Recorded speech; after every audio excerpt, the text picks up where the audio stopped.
Hi, welcome to another episode of Hot Takes. Now, the SNP has finally stopped hiding behind live proceedings as an excuse and admitted its position. Banning men from women's prisons, it claims, would breach their human rights. Yeah. In a taxpayer funded legal defence, ministers have insisted and argued that segregating men and women in prison isn't required in law, and even views allowed about whether single sex spaces should exist at all.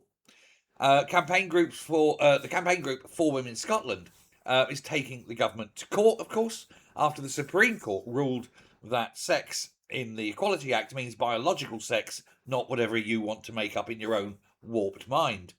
Other public bodies have updated guidance accordingly, but the Scottish Prison Service is insisting that men can be women if they want to be. Um, and they want to keep male prisoners, especially the really violent ones, in with women. The SNP's lawyers liken the situation to a mother taking her son into a woman's toilets. And they say, as a blanket rule, based on biological sex, it would breach Articles 8 and 14 of the ECHR. This, of course, is rubbish. And it's nothing like taking a small boy into a lady's toilet. You're taking a grown man who may have committed rape into a cell with a vulnerable and weak woman. Not the same thing at all.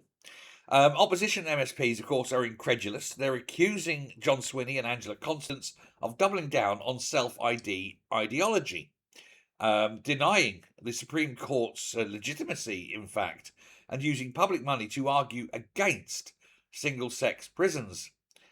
The case will hit the courts on the 3rd of February, and of course, we will be watching incredibly closely. Thanks very much. Bye.